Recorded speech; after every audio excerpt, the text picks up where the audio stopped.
สบายดีท่านผู้ชมที่เคารพสบายดีทั้งสองสาวสบายดีจากพ่อกันในมื้อนี้มาติดตามมาชมการรายงานข่าวพิเศษก่อนเจ้าท่านผู้ชมสำหรับการรายงานข่าวพิเศษของพวกเราในมื้อนี้ทางทีมข่าวพาท่านผู้ชมทุกท่านไปติดตามมาชมบทสัมภาษณ์กับทางอีกหนึ่งนักธุรกิจที่ได้ว่าได้รับความนิยมและสิ่งที่สำคัญเป็นนักธุรกิจที่ได้รับรางวัลระดับโลกซึ่งว่าเป็นนักธุรกิจจากบริษัทสีเมืองกรุ๊ปจะเป็นทางไหนนั้นมาติดตามมาชมพร้อมกัน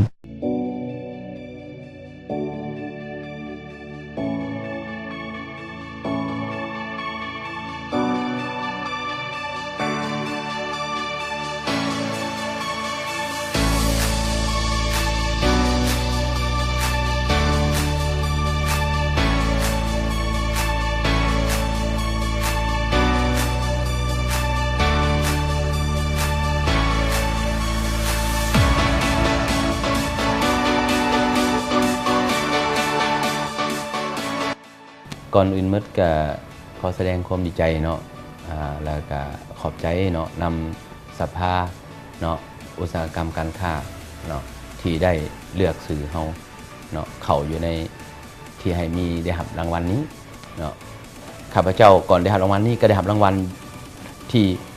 ชื่นชมจากนอกประเทศก่อนเนาะคือสากลเนาะก็ได้รับรางวัลจากSecurity คือมาตรฐานสากลจากฝรั่งเศสเนาะในปี 2014 เนาะและก็ต่อมาก็มาหับต่ออีก2015ก็อยู่สวิตเซอร์แลนด์เนาะอยู่สวิตเนาะและปีนี้หรือว่าต้นปีก็ได้หับอีกหรือว่าปีก่อนเนี่ยจำบ่ได้เนาะก็ได้หับอยู่อังกฤษอีกเนาะอยู่อังกฤษก็ได้หับอีกรางวัลหนึ่งแต่บ่ได้ไปหับด้วยตัวเองนะแล้วมาปี2016นี้หากลับมาได้รางวัลนักธุรกิจเนาะดีเด่นอยู่ในลาวคือว่ามีสื่ออยู่ในนี่แหละก็ข้าพเจ้าก็คิดว่าเนาะเป็นความภาคภูมิใจเนาะที่คนลาวยังเห็นความสำคัญยังให้ความสำคัญแก่นักธุรกิจลาวนะที่สร้างผลงานมาอันนี้เป็นอันหนึ่งที่ให้เนาะกำลังใจนักธุรกิจลาวเนาะที่อยากยังมีหลายๆบริษัทนะที่ก็อยากมีโอกาสเนาะอันนี้คือบ่แม่นว่ามันเป็นมูลค่าทางด้านทรัพย์สินแต่เป็นมูลค่าทางด้านเนาะจิตใจเนาะเป็นผลงาน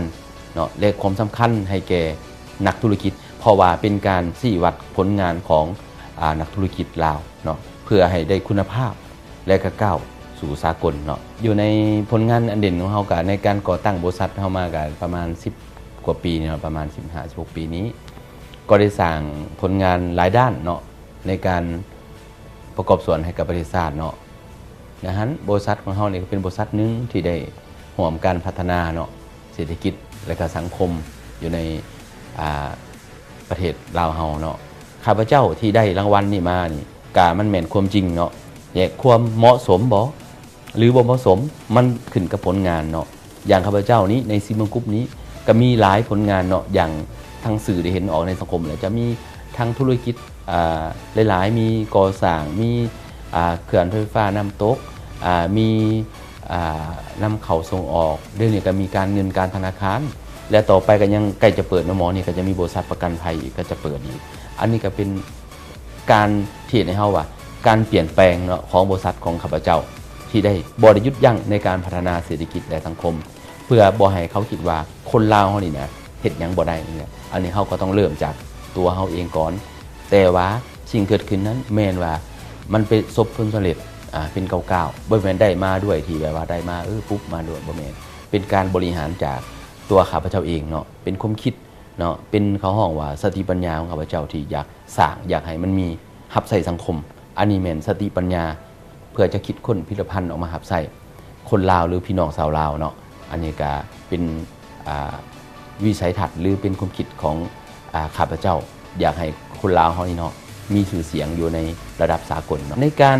บริหารเนาะองค์กรหรือกับบริหารธุรกิจก็คล้ายๆกันสำคัญกับบริหารธุรกิจอะไรก่อนเนาะ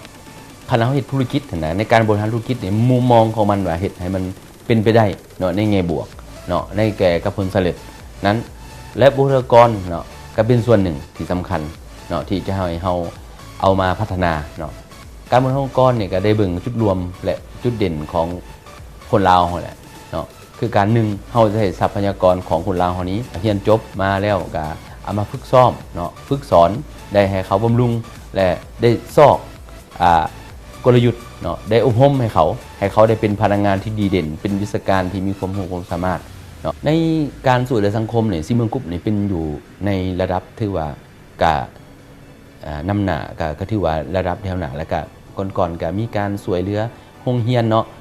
โรงเรียนโรงหมออย่างหลายๆด้านที่นะซีเมืองกรุ๊ปเนี่ยที่ร่วมกับแบงก์ JDB เนาะได้ออกเคลื่อนไหวเนาะที่ผลงานในหลายด้านนะนับซอยเรือประกอบส่วนให้ทราบในฉลองครบรอบ40 ปีแล้วก็นั้นยังซอยโรงเรียนสงฆ์ล่าสุดนี่อยู่หลวงพระบางเนี่ยก็ไปซอยประมาณ100 กว่าล้านก็ได้หลายแหละในนครหลวงอัคคีภัยน้ำหลวงเขาก็ได้ซอยกะข้าพเจ้าคิดว่าการซอยสังคมในลาวนี่บ่แม่นว่าต้องให้หมดทุกคนเนาะประกอบส่วนเนาะเอาแต่ความเขาบอกว่าคนเขาจะมีจิตใจเนาะน้ำใจเนาะขันหมดทุกคนบ่ได้ก็มีน้ำใจเนี่ยบุคคลหนึ่งการเฮ็ดซอยสังคมเนี่ยอาจจะเริ่มจาก1ก่อนเนาะมันจะได้เริ่มไปให้สังคมเห็นว่าบุคคลหนึ่งทีว่าบริเหตุแต่เพื่อผลประโยชน์ตัวเองแล้วยังเห็นผลประโยชน์ของชาติและสังคมอันนี้ข้าพเจ้าก็พยายามเป็นผู้หนึ่งเนาะอยากสร้างบ้านแปลงเมืองจากซอยเรือสังคมลาวนะให้ตามนโยบายของภาครัฐว่าให้ลาวพ้นทุกข์ในปี 2020สินะอันนี้ก็เป็นบัตร9 1ทีว่านโยบายของประเทศชาติแล้วคณะเฮาก็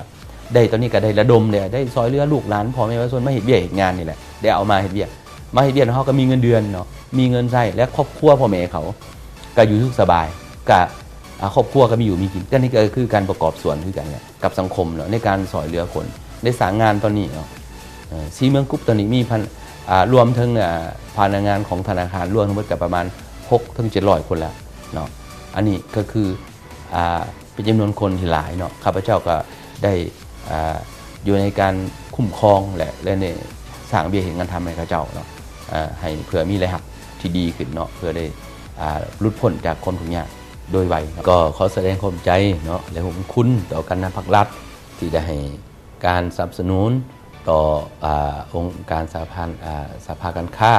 เนาะที่ให้รางวัลครบรอบ40 ปีในรางวัลหนึ่งอันทรงเกียรติที่ให้บริษัทข้าพเจ้าเนาะที่ได้มีวันนี้ข้าพเจ้าก็จะได้เสริมขยายเนาะแล้วก็ต่อนโยบายและแนวคิดจิตใจของภาครัฐที่ได้ให้นโยบายมาสู่นักธุรกิจข้าพเจ้าคิดว่าข้าพเจ้าจะพยายามสร้างผลงานแล้วก็จะสร้างกิจการและใหม่ๆขึ้นมาและเพื่อหัวมือและสอยสร้างเศรษฐกิจของชาติเฮาให้เข้มแข็งดังนั้นก็ยังขอแสดงมายังอนุทินหักแพงและก็ขออวยพรให้คณะภาครัฐพรรคกองทัพตัวบงชนจงมีสุขภาพเข้มแข็งพลานามัยสมบูรณ์เพื่อเฮ็ดให้ได้ครับใส่หน้าที่กองประชุมครั้งที่10วันที่10นี้พันขยายเนาะต่อการเปลี่ยนแปลงใหม่ต่อทางด้านเศรษฐกิจเนาะแล้วก็เฮาก็มีการนำสุดใหม่แล้วก็นายกกับใหม่นะคิดว่าจะได้นโยบายที่ดีใหม่ๆแล้วก็จะมีการเปลี่ยนแปลงใหม่ๆที่สังคมกำลังรอคอยจับจ้องเนาะทั้งสื่อมวลชนทั้งสากลกับเบิ่งว่าลาวเฮาจะก้าวไปในปี 2020ในทิศทางที่ดีดังนั้นข้าพเจ้าก็เป็นส่วนหนึ่งที่จะให้กำลังใจและจะประกอบส่วนอย่างตั้งหนาต่อการสร้างผลงานในครั้งนี้อันข้าพเจ้าก็ขอขอบใจและอวยพรให้การนำภาครัฐจงมันยืนตลอดไป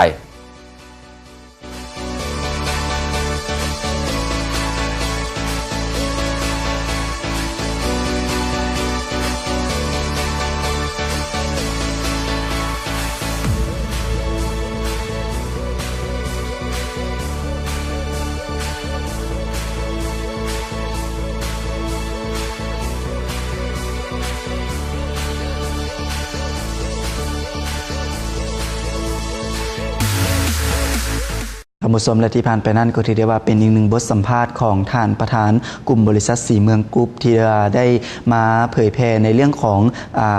ประสบการณ์ต่างๆที่ว่าได้ประสบผลสำเร็จจนมาถึงปัจจุบันนี้ถือได้ว่าบริษัทสีเมืองกรุ๊ปก็ถือได้ว่าเป็นอีกหนึ่งกลุ่มบริษัทที่ว่าประกอบการในหลายๆทางด้านธุรกิจนั่นเองเมื่อตอนนี้มาติดตามมาชมการรายงานข่าวพยากรณ์อากาศประจำวันกันก่อนสภาพดินฟ้าอากาศในมื้อนี้นับตั้งแต่ภาคเหนือลงจนไปถึงภาคใต้จะมีการเปลี่ยนแปลงในรายสัปดาห์มาติดตามมาชมพร้อมกัน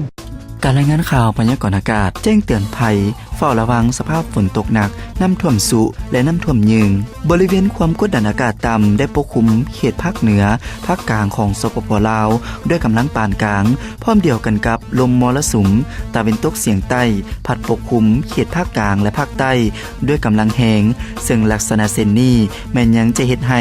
มีฝนตกในระดับคอยหาปานกลางอยู่เป็นบริเวณกว้างในขอบเขตโดยประเทศตื่นอีกและจะมีฝนตกหนักอยู่ภายในบางท้องถิ่นภายในแขวงทางภาคเหนือดังนั้นจึงขอแจ้งเตือนทางอำนาจการปกครองทุกภาคส่วนพ่อแม่ประชาชนที่อาศัยอยู่ในเขตแขวงทางภาคเหนือและภาคกลางจงมีสติระมัดระวังต่อสภาพฝนตกหนักน้ำท่วมไหลสู่แหงน้ำท่วมยืงโดยเฉพาะการเดินทางก็ขอให้มีสติระมัดระวังสภาพดินเจือนตื่นอีกในระยะนี้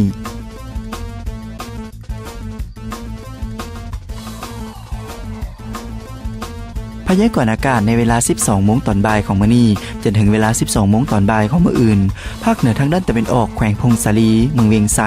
เมืองซ้ำเหนือและแขวงเสียงขวางแม้จะมีเมฆปกคลุมเป็นส่วนหลายยังมีฝนตกกระจายในระดับคอยหาปานกลางอยู่เป็นบริเวณกว้างและจะมีฝนตกหนักอยู่ภายในบางท้องถิ่นภายในแขวงหัวพันแขวงเสียงขวางอุณหภูมิต่ำสุดอยู่ที่ 19-21 องศาและสูงสุด 27-29 องศา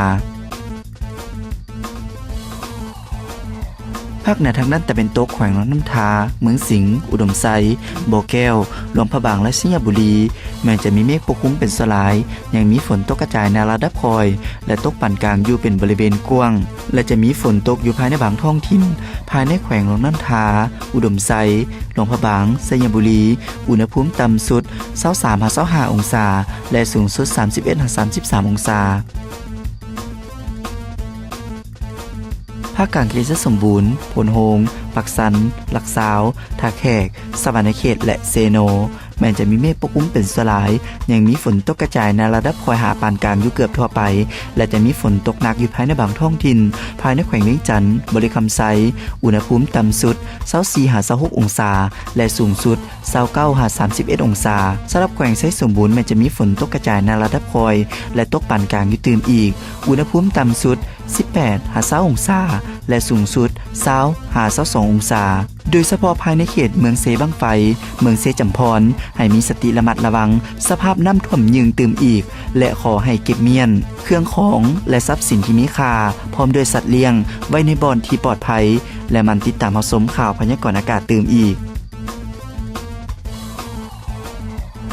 ภาคใต้แขวงสารวันปักเซปักซองเซกองและแขวงงัทปือแม้จะมีเมฆปกคลุมเป็นสลายยังมีฝนตกกระจายในระดับคออยู่เป็นบริเวณกว้างและจะตกปานกลางอยู่ภายในบางท้องถิ่นภายในแขวงจำปาสักอัตตปืออุณหภูมิต่ำสุด 24-26 องศาและสูงสุด 30-32 องศาเขตภูเพียงบริเวณแม้จะมีฝนตกกระจายในระดับคอยอยู่เป็นบางโอกาสตื่มอีกอุณหภูมิต่ำสุดอยู่ที่ 13-15 องศาและสูงสุด 20-22 องศาสำหรับอากาศในนครหลวงเวียงจันทร์แม้จะมีเมฆปกคลุมเป็นบางส่วนยังมีฝนตกกระจายในระดับคอยอยู่เป็นบางโอกาสภายในบางบริเวณอุณหภูมิต่ำสุด